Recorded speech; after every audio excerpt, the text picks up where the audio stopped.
Pre, pasensya na. Namali ako ng liko eh. Ang layo ng parking natin.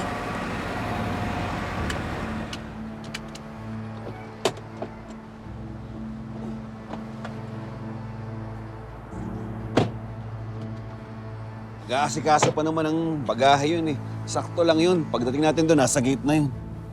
On time ba yung flight niya? Hindi pa nga nagte-text eh.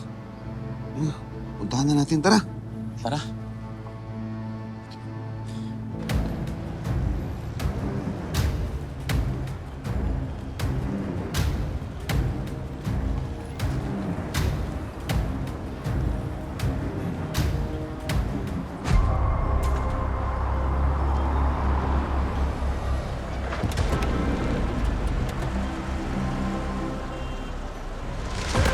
Uy! Ano to? Sino kayo? Hindi ko kayo kilala! Kaya ka! Sir, wala! Uy, cellphone ko yan! Teka, wala ako! Tay! Tay! Ninong! Pumalit!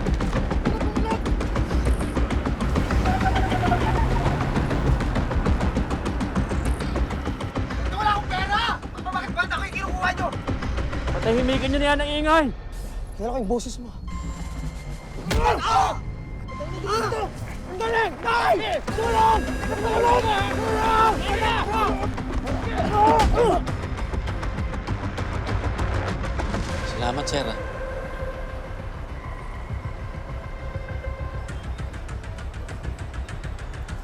Pre, kanina pa raw lumapag yung aeroplano eh. Napaagang araw eh.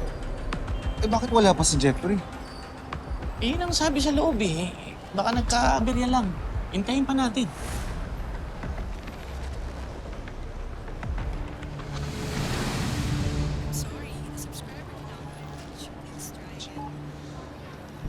Sigurado ho kayo, sir?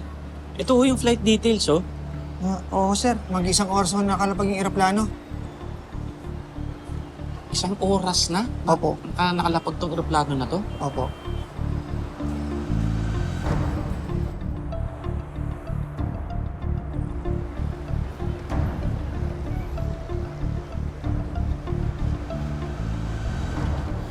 Reo. Anong gagawin natin?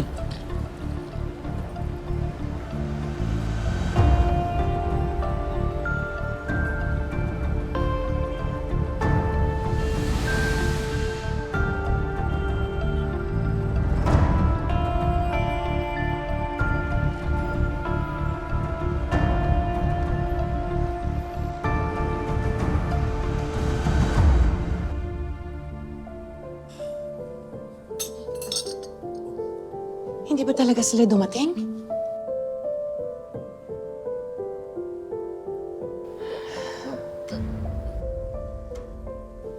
Pero tay, sigurado po ba kayong hindi lang na-delay yung flight niya? Eh, Andeng. Ang dami ko nang napagtanungan yung mga kasabay na pasahero ni Jeff.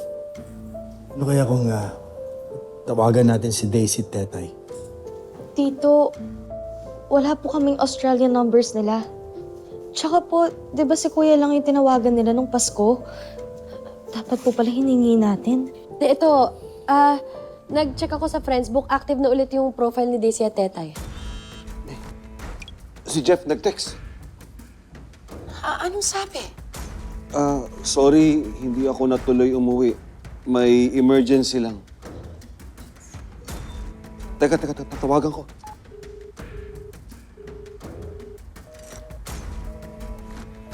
Nireject eh. Baka busy? Sagutin mo na lang sa text.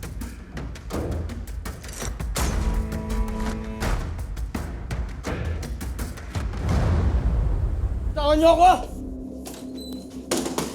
Paratas mo! Sige, ha?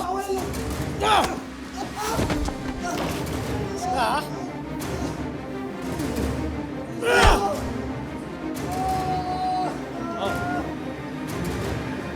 Sino ba kayo?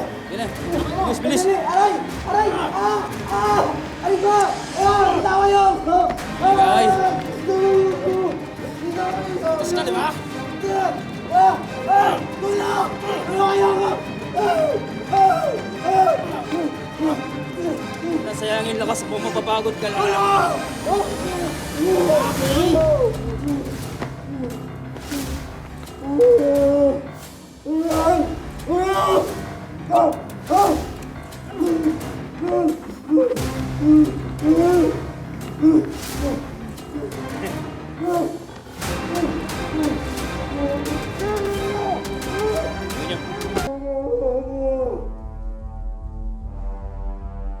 Opo, Tay.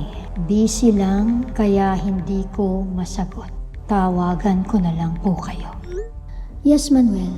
Makakausap mong panganay mo. Pag baldadong-baldado na siya.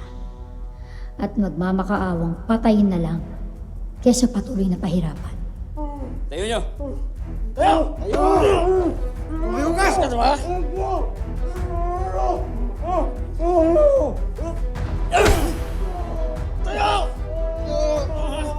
Gusto ka ba?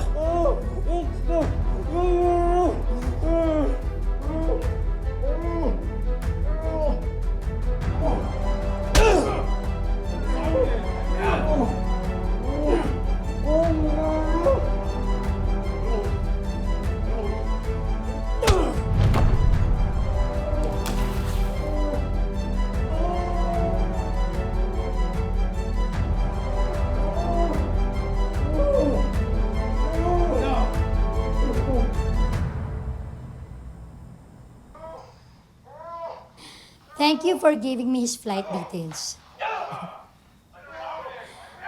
Ang satisfying panoorin, no? Isa-isa na silang nakakaranas ng pang-aapi at pananakit na ginawa nilang kay Jessica. Gusto niyo siya din nila. Siyempre, sa malayo, yung hindi matutunto ni Manuel. Gusto mo bang sumama kapag pumunta ako doon? Wait. Huwag mo sabihing naawa ka. Hazel, mangako ka. Hanggang ganito lang papagawa mo sa kanila.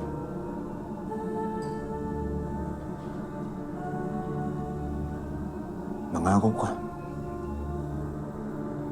Fine. I promise. Pero kapag bumigay ang katawan ng Jeffrey na yon, hindi ko na kasalanan yun. Hazel, What? Hindi ko naman kontrolado yung suntok ni Alonso eh. Anong gagawin ko? Hindi ganito yung iniisip kong paghihiganti, Hazel.